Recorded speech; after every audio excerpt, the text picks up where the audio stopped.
ఏపీలో చంద్రబాబు పాలన అగమ్య గోచరంగా సాగుతోందన్నారు మాజీ ఎమ్మెల్యే తోపుదుర్తి ప్రకాష్ రెడ్డి. ఎన్నికల హామీలు అమలు చేయడంలో చంద్రబాబు సర్కార్ విఫలమైందని ఆగ్రహం వ్యక్తం చేశారు. తాను చేయని పనులను చేసినట్లుగా చంద్రబాబు చెప్పుకోవడం హాస్యాస్పదమంటూ మండిపడ్డారు. మహానాడుకు ఎన్టీఆర్ కుటుంబ సభ్యులు హాజరు కాకపోవడం అనుమానాలకు తావిస్తోందన్నారు. ఎన్టీఆర్ ఏఐ వీడియో హాస్యాస్పదమన్నారు. జగన్ గారు చెప్పుకోవడానికి ముందునే మరి ఒక సంవత్సర కాలంలో ఏం చేశారు మీరు చంద్రబాబు నాయుడు గారు?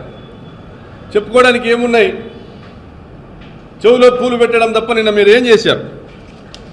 మీరు లోకేష్ బాబు గారు నిన్న తగ్గేదేలే అంటే అన్నాడు. తగ్గేదేలే అంటే మా గొంతు మేము కోసుకోవడంలో మేము తగ్గేదే లేదన్నట్టు కనపడతా ఉంది. సంవత్సరంలోనే తెలుగుదేశం పార్టీ పరిస్థితి ఆగమ్య గోచరంగా ఉంది. అక్కడికి వచ్చినటువంటి కార్యకర్తలే 170% మంది వాళ్ళ ఎమ్మెల్యేల మీద విరుచుకుపడుతున్నారు. ఒక సర్వేలో తేలింది 170% మంది మహానాడుకు వచ్చినటువంటి టీడీపీ కార్యకర్తలు వారి ఎమ్మెల్యేల మీద విరుచుకుపడతా ఉన్నారు. మరి ఈయన సూపర్ 6 అమలు చేయలే, అప్పుడే 6 శాసనాలు అంటున్నారు. ఇప్పుడు రాష్ట్రానికి రాసిన మరణ శాసనం చూస్తున్నాం. సూపర్ 6 అమలు చేయలేదు, కానీ నేను అన్ని అమలు చేసినానని చెప్తాడు చంద్రబాబు నాయుడు. మరి ఆయనకు ఆల్జిమర్స్ పీక్స్కి వెళ్ళిందా? మరి ఆయన పరిస్థితి ఏంటో లోకేష్ బాబు మరి కుర్చీని లాక్కునేటువంటి టైం వచ్చిందా? ఇప్పటికీ పెన్షన్ మినహా వేరే ఏదైనా చేసింది ఉందా? కరెంటు బిల్లులు నేను పెంచనన్నాడు చంద్రబాబు. పెంచి మొదటి 6 నెలల్లో 18,000 కోట్ల రూపాయలు ముక్కుబెండి వసూలు చేసింది కనపడలేదా? చంద్రబాబు మర్చిపోయినారా లేక బొంకుతా ఉన్నారా? డిఎస్సి పూర్తి చేశామంటారు, తొలి సంతకం మాత్రం చేశావు, నీ సంతకానికి విలువ లేదు. ఆ నోటిఫికేషన్ ఉందో ఊడిందో ఈరోజు కూడా నిరుద్యోగులు మోసం చేశాడంటున్నారు. ఉద్యోగుల్ని ఊరించావు, ఉడికిస్తా అన్నావు. నిరుద్యోగులంతా ఈరోజు నీ మీద కారాలు మిరియాలు నూరుతా ఉన్నారు. చంద్రబాబు నాయుడు గారు ప్రచార పటోటాలతో, ఆర్భాటాలతో, వికృత చేష్టలతో, వికటహాసాలతో వైఎస్ఆర్ కాంగ్రెస్ పార్టీ కార్యాలయాలను కూల్చివేతలతో మొదలుపెట్టావు నీ ప్రభుత్వం. మరి ఈరోజు మీ ఔరంగజేబు పరిపాలన మెడికల్ కాలేజు అమ్మకాలతో, సచివాలయ ఆర్బీకే వ్యవస్థల రద్దుతో, వాలంటీర్ల వ్యవస్థల రద్దుతో,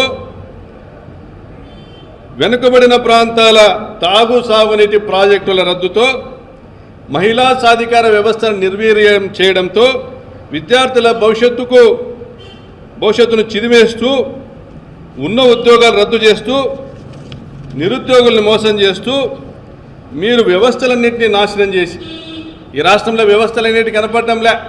లా అండ్ ఆర్డర్ అనేటువంటి పదానికి అర్థమే తెలియని పరిస్థితుల్లో ప్రజల్ని నెట్టి పోలీసులు మీ గోర్ఖాలుగా వాడుకొని ఈరోజు ఒక అరాచక రాజ్యాన్ని, మీ రౌడీ రాజ్యాంగాన్ని ఏర్పాటు చేసి ఒక గూండా రాజ్యాన్ని ఏర్పాటు చేశారు రాష్ట్రంలో. మోసపూరిత హామీలతో చంద్రబాబు ప్రజలను వంచారని వైఎస్ఆర్సీపీ స్టేట్ కోఆర్డినేటర్ సజ్జల రామకృష్ణారెడ్డి మండిపడ్డారు. చంద్రబాబు హయాంలో అరాచక మోసపూరిత పాలన సాగుతోందని, ప్రజలను భ్రమల్లో పెట్టి పాలన చేస్తున్నారని సజ్జల దుయ్యబట్టారు. శుక్రవారం అయిన వెన్నుపోటు దినం కార్యక్రమం పోస్టర్ను విడుదల చేశారు. పార్టీ నేతలు సాకే శైలజనాథ్, లేళ్ల అప్పిరెడ్డి, అంబటి రాంబాబు, ఆదిమూలపు సురేష్, ధర్మాన కృష్ణదాస్, మల్లాది విష్ణు, ఎమ్మెల్సీ కల్పలతారెడ్డి సహా పలువురు నేతలు హాజరయ్యారు. ఒక్కటంటే ఒక్క హామీ కూడా పూర్తిగా అమలు చేయకుండా అడ్డంగా ప్రజలను మోసం చేయడం కానీ బహుశా చరిత్రలో ఎప్పుడూ జరిగి ఉండదు.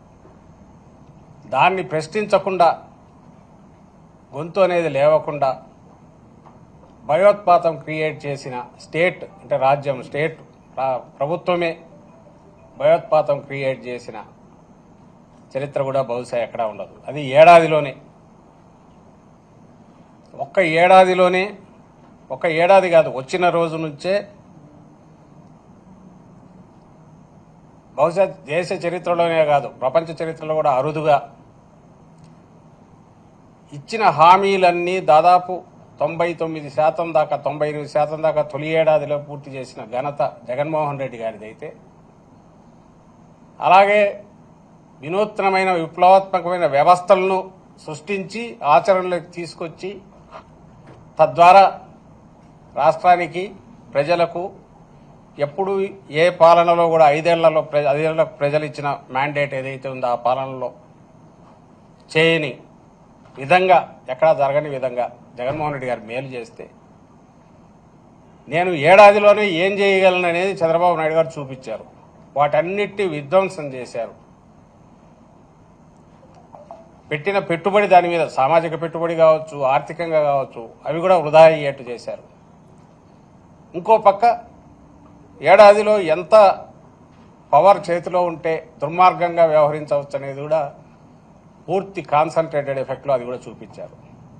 అన్నిటికంటే ఘోరం ఏమైందంటే ప్రజలను మోసం చేయడం. ఆ రోజు జగన్మోహన్ రెడ్డి గారు చెప్పారు, ఈయన ఏది చేసేవి కాదు, అమలు చేయడానికి అసాధ్యమైనవి. అవన్నీ చేయాలంటే 1,75,000 కోట్లు ఎంతో కావాలని ఆ రోజు లెక్క అయింది. దానికి కేవలం పథకాలకే. అది అసాధ్యమని చంద్రబాబు నాయుడుకు తెలుసు కాబట్టి ఆ అసాధ్యమైన హామీ చేసేటప్పుడు చిన్నది ఎందుకు చేయాలని అడ్డగోలుగా అసలు ఇంపాసిబుల్ హామీలు చేశాడు. ఇప్పుడు అది ఇంపాసిబుల్ అనేది తనే అంటున్నాడు. అది ఎట్లా అవుతాయి? కాదు కదా.